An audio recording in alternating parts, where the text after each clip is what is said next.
Welcome to Expat Hoops. Today we're talking with Wes Person Jr., but first, Andy has some exciting news about the future of the podcast. We're recording this at a time that our website, expathoops.com, is just about done. It's just getting the finishing touches on it now. By the time this airs on our YouTube channel, we'll be shifting from By George as our host on the audio side. That means if you get your pods there, we're going to be shifting to our very own spot where you can find your favorite audio podcast. You can find it through our website, and it should be up on Apple, Google, Spotify, all the places that you find audio podcasts. Things are changing around here. And now that that's out of the way, I'll give you the remaining lowdown on Wes. He's a former Sunbelt Freshman of the Year and Tournament Player of the Year from Troy, and he's played in the G League in Europe professionally. He's currently in Britain. Wes Person, welcome to Expat Hoops. Thank you, guys. Thank you guys for having me.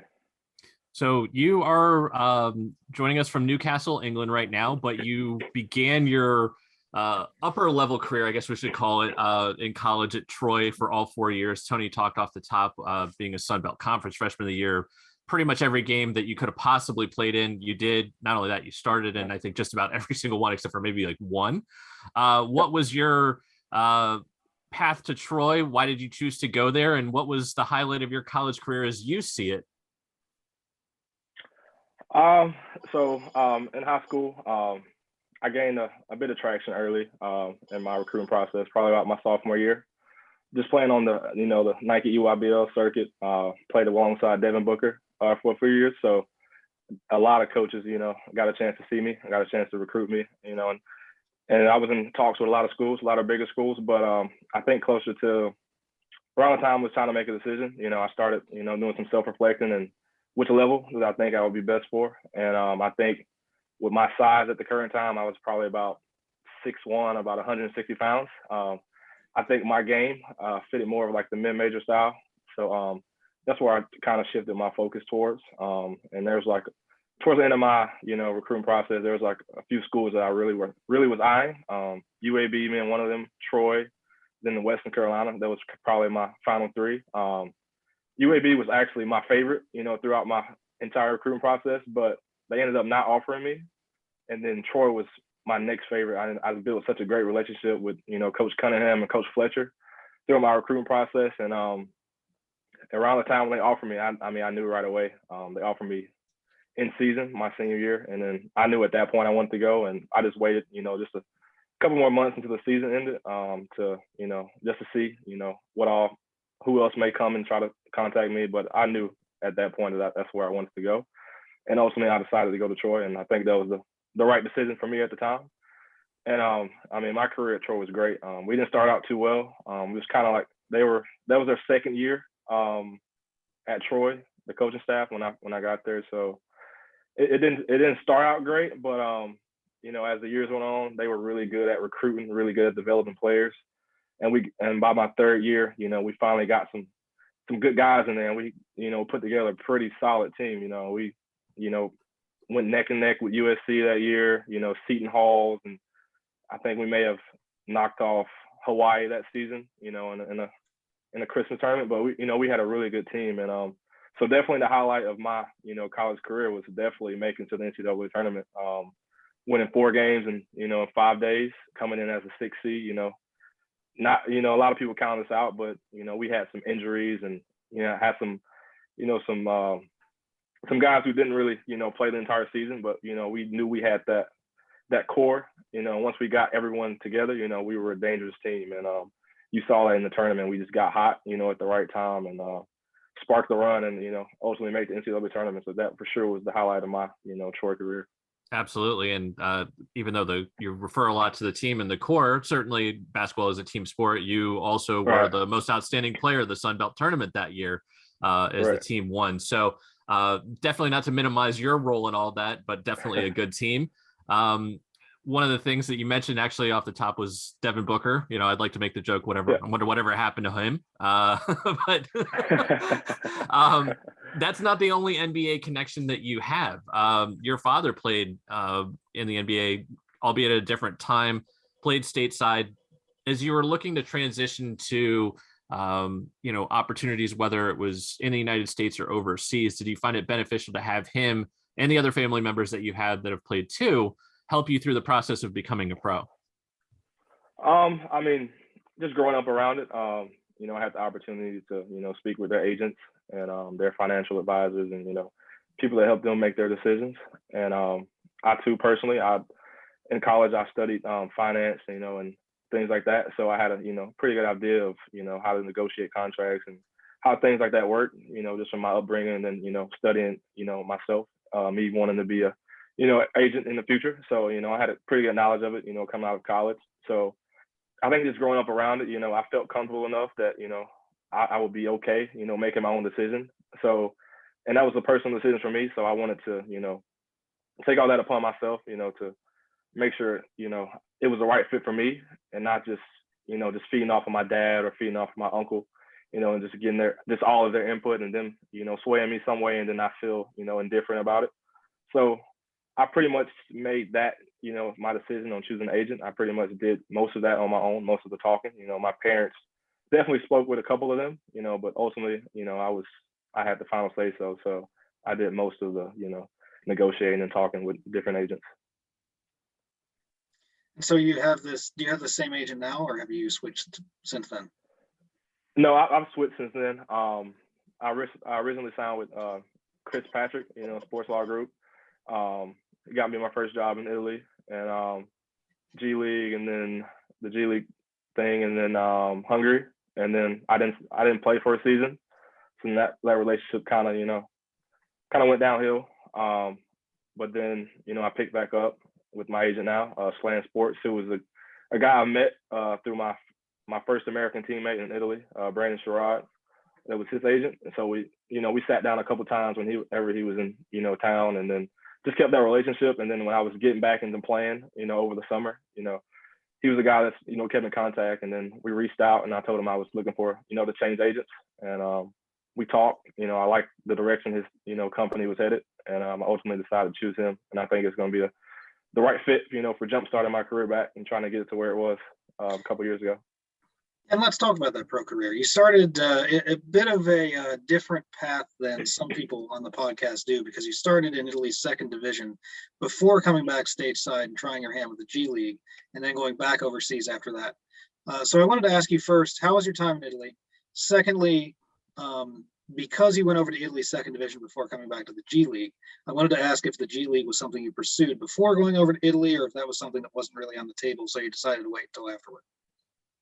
It's actually quite an interesting story, just how I ended up in the G League. So just going to Italy out of college, I didn't have much NBA traction. You know, I did a few workouts, you know, and during the pre-draft, you know, things, but I decided that, you know, it was better for me in my career was to, you know, go overseas first and then play well and then hopefully have the opportunity to come back and play NBA G League or whatever. So that's what I did. I went to Italy, played well, and then after that season, I was offered, you know, some pretty decent sized contracts just in higher leagues like Poland, some more Italy offers, and, you know, other countries like that in Greece, whatnot. So coming back that summer after my first year in Italy, I was actually in a car accident, like probably like a week or so before I was about to sign my next contract, and it was just like really tragic. There was 4 casualties involved. So when that happened, just because who I was and my name and how much, you know, attention that'll get, the way the headlines were set up, it made it seem as if, you know, it was like all of my fault, but it was really just a big accident. But they just kind of used my name to, you know, advance the story. So when teams overseas heard about that and when they saw the headlines, you know, the translation, all the language barriers and things like that, it just didn't look good, you know, from a you know, organization standpoint, bringing in a guy, you know, with all that surrounding my name. So teams kind of backed off on those offers. And when they did that, it was kind of like I had a few more offers in like lower leagues, but it was not the level that I wanted to play in. And then I think like a couple weeks after that, I got an invite to the NBA G League Combine, which kind of came at the right time.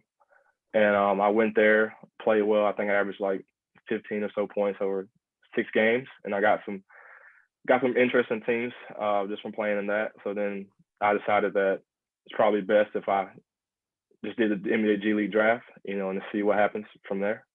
and that's what I decided to do. But during that time, I found out that I had a rare eye condition called keratoconus, which what it does is over time it's like makes my eyeball flatten to a point where it's almost blurry and like almost to the point where I was pretty much legally blind. So I was dealing with that on top of the car accident and then all the anxiety and the depression for all that stuff that happened with that. And then I went to the G League and I was just like really shooken up this whole time. So my time there was like really, really bad. Like I was not shooting the ball well. I wasn't myself.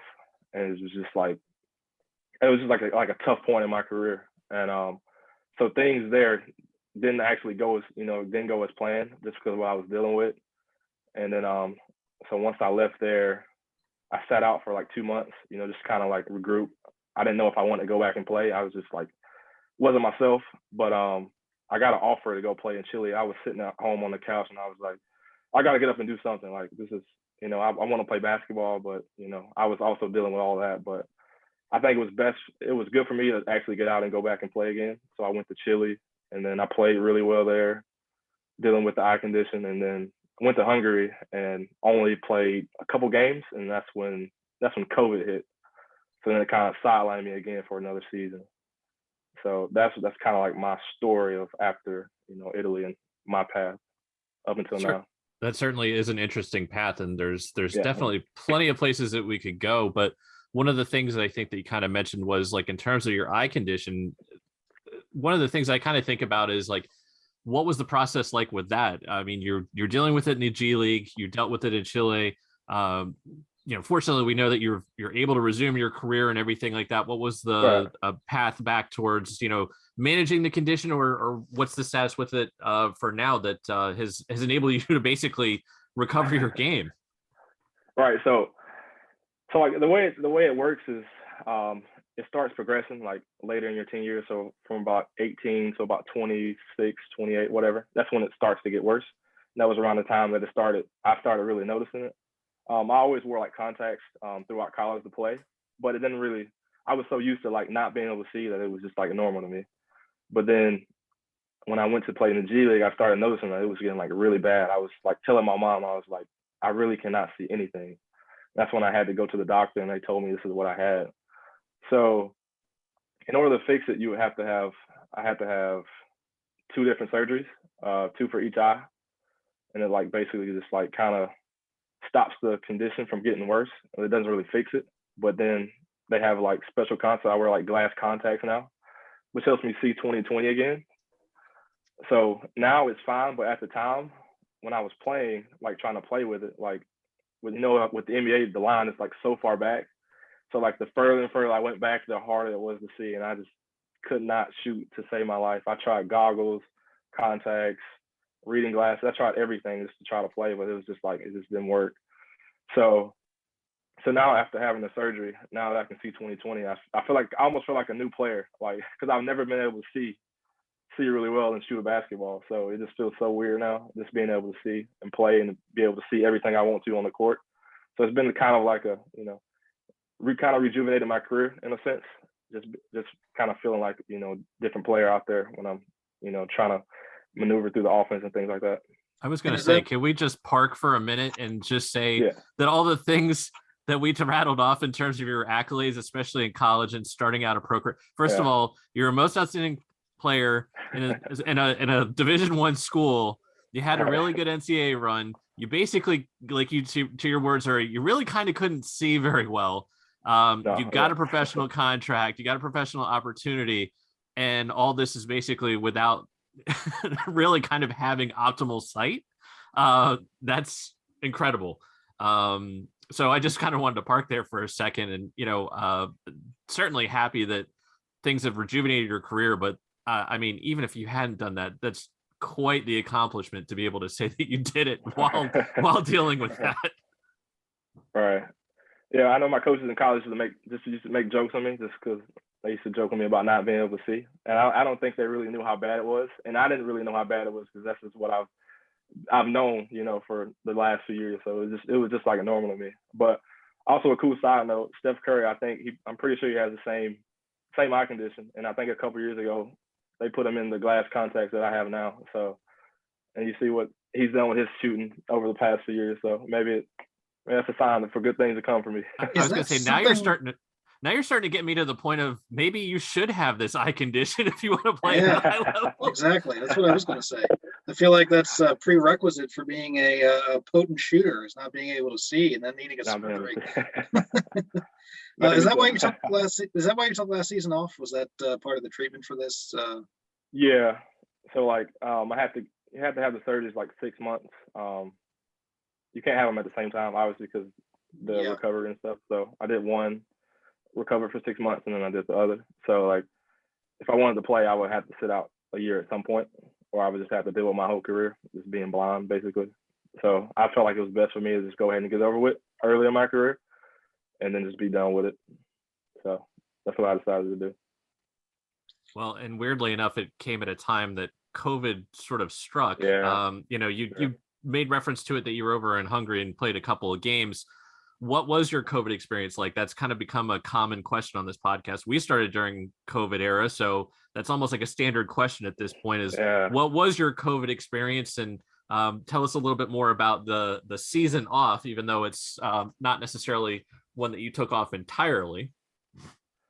Okay, so whenever I guess around when COVID started like kind of blowing up, whenever like the NBA and things like that were like shutting down the leagues and stuff like that, I was over in Hungary.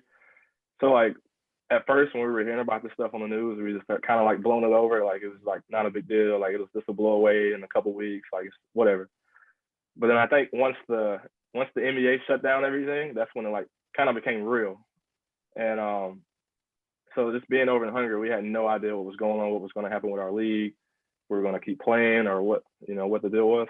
So I guess after a week or so after the NBA shut down, that's when they decided to cancel our league.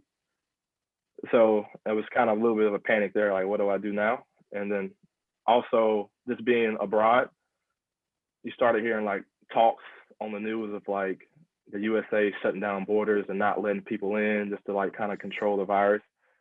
So then hearing that, I was just like, oh my God, I got to get out of here. Like, I can't stay here in Europe. I got to go like ASAP.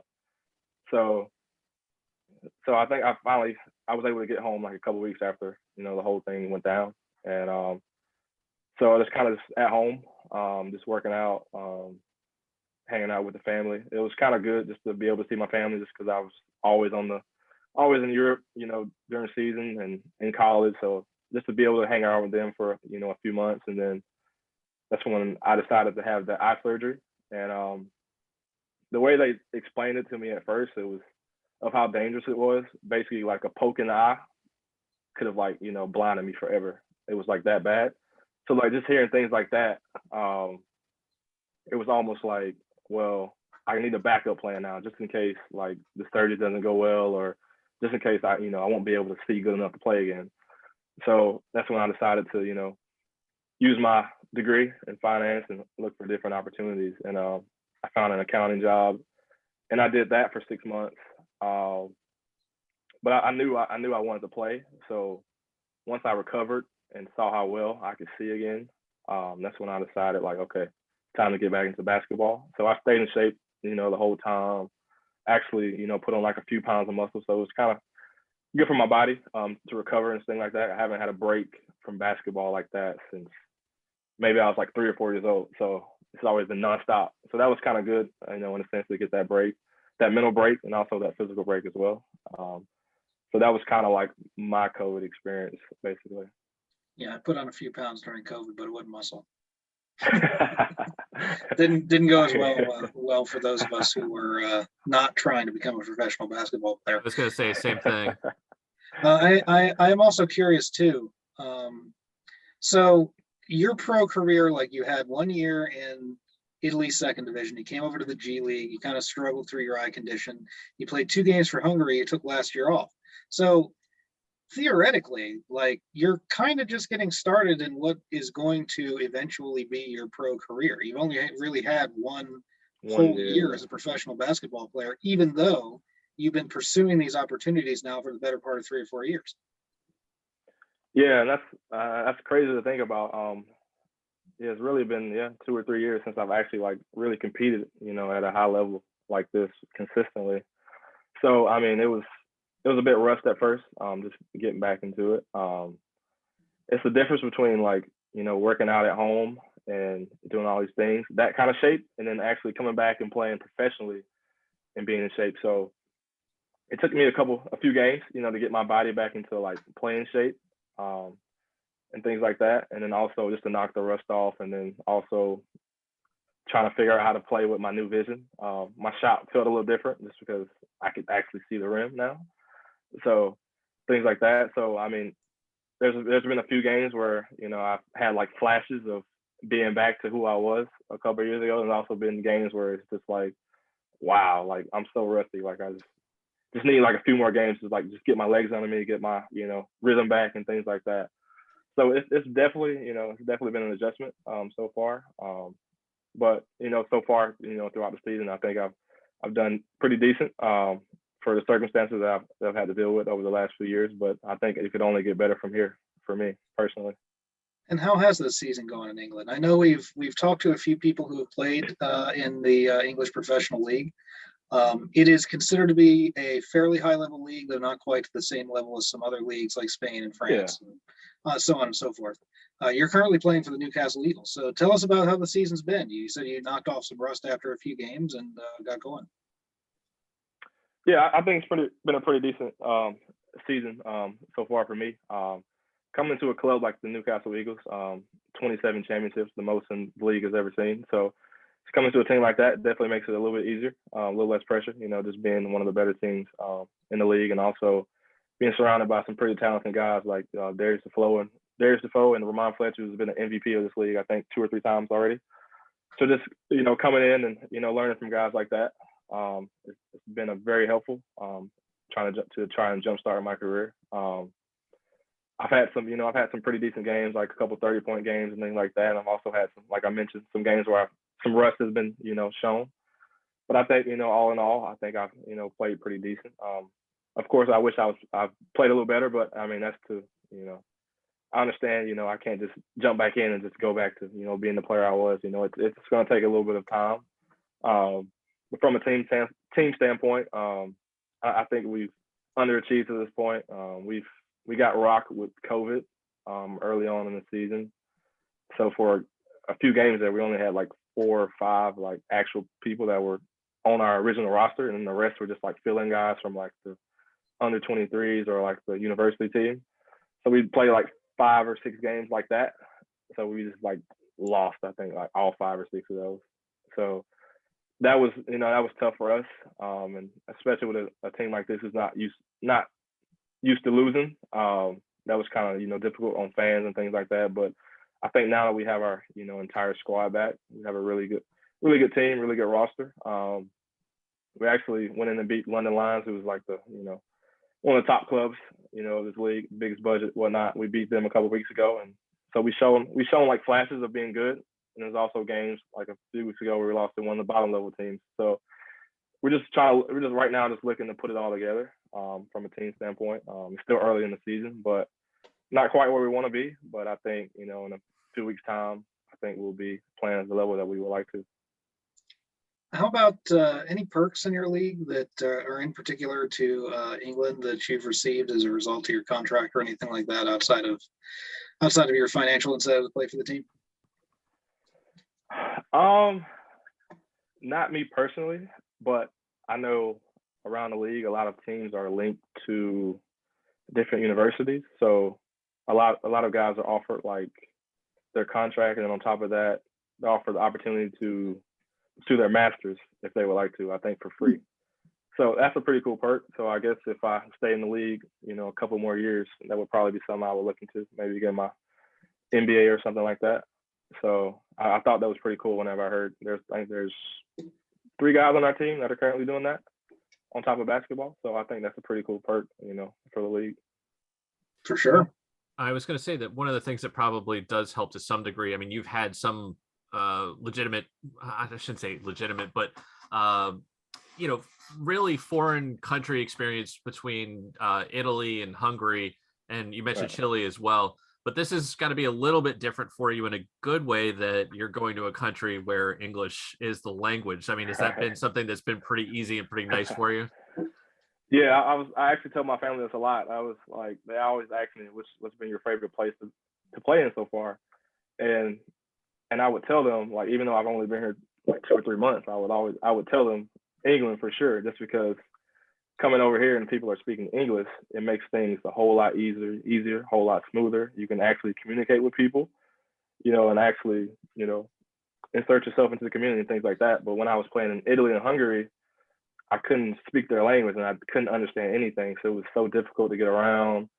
Couldn't really talk to anyone because you couldn't understand each other. So it's almost a bit depressing. It's like having to go home, like go to practice, go home every day, and then just like kind of stay there because you couldn't really go out and socialize with people just because you couldn't speak the language. But here it's not like that. You can go out. People here are really nice. It's a really nice city that we live in. A lot of things to do. Being a 3-hour train ride from London is a big positive as well. That being one of the most popular cities, in the Europe area. So it's definitely England has definitely been, my favorite stop so far, as far as life outside of basketball. And speaking of life outside of basketball, and even though it's been a brief period of time, have you been able to what sites have you been able to see, and what sort of things are you kind of, like you said, getting yourself in with the community? Like what does that look like for you? I mean, for me, I haven't had a chance to actually stop in and visit London, just because we've been so busy with basketball over these first few months, just with the cup and then the regular season starting. But we'll have a few days for Christmas, and then I think like a week or so in January, then like the FIBA stuff. To actually get out and travel. So I definitely want to get down to London for maybe a day trip or something, just to, visit and, see everything that it has to offer, and cities like Manchester and things like that. And with the community, we do a thing called Hoops for Health, where a couple times a week, we'll go to different primary schools and teach kids about basketball and live a healthy lifestyle. And that's been one of the joys of mine so far. I just love working with kids. It brings a joy to their face and also to mine as well. Just having the opportunity, to get out in the community and teach them and, be around them, interact, just because we spent a year or so in lockdown, just like no mask, no contact, things like that. But actually getting out and being able to socialize with people after a year of not being able to, it's been a joy for sure. One of the things that kind of makes England unique is the position of soccer, football, definitely king and everything like that. Don't get me wrong, but sure. Off the pod, Tony and I've talked several times that, basketball, I think, is by far the fastest growing sport in the world. I mean, I think that it's not up there with soccer quite yet, but it's going to be, in the next 10, 15, 20, however many years you want to call it. So with that in mind, not saying basketball is right on par with soccer in England. I would be foolish to say that. But what is sort of like the experience in terms of being known in the community, like you said, get to see the kids and stuff like that? What is like your reception as being a basketball player there in Britain's top league? What is that like in terms of, where are you at right now in 2021 as far as the league is? And I'm sure it's probably only going to grow from here. So like, where would you see it going if you had to predict? Yeah, I mean, I think you hit the nail on the head. Football, soccer is definitely the most popular sport in England as of right now. And I think basketball is definitely starting to grow here. I just noticed that just from my time here. Like you can be out, and chatting with people, and they see my logo on my shirt, Newcastle Eagles, and they say, "Who do you play for?" And I say Newcastle Eagles, and I'm like, "What do you play?" I play basketball, and they're like, "What is that?" So like, that's an adjustment, but also just being one of the best franchises in the league. Also, we'll meet people who are diehard Eagles fans just because they had a tradition of winning. So around the city, for sure, people definitely, love the Newcastle Eagles. So you'll come across a lot of fans, but for sure, soccer, and with Newcastle also having a Premier League team here, Newcastle United. So for now, that's also really big. So I would definitely want to get to one of those games before I leave here. But for sure, yeah, they're currently in relegation zone, so they might not be in EPL for too long. So you better get there when you can. Yeah, but they just acquired new owners, new Saudi owner. They did. So Yeah, hopefully, that should help. Yeah. So hopefully they can bring in some, some better talent, and, get to winning, in the Premier League. I don't keep up with much football, but I thought that was pretty cool whenever I heard that announcement. Pretty good thing, pretty cool for the city. But I think basketball will definitely continue to grow, with a lot more companies and, people buying into the BBL, just flowing more money into it. And it's actually a pretty good league. We just don't have a lot of teams. Right now it's only 10 teams. I think over the next few years, I think they're trying to add, maybe 5 or 6 more teams. I think that'll be good for the league. It's actually quite competitive. Being able to have 4 imports, it kind of balances out. I think to other, leagues in Europe, other like second division leagues like Italy and, and like a Spain or something like that. Just being able to have 4 imports definitely makes it, super competitive. So basketball here is definitely, it's definitely growing. I can see it in the next few years, like really taking off, along like Europe for sure. That'll do it for this episode of Expat Hoops. We want to thank Wes for sitting down with us. If you're watching on YouTube, be sure to hit the like button to help us out. If you're listening on an audio pod, this is a great reminder to subscribe to Expat Hoops on YouTube as well, since we have content you will not find anywhere else.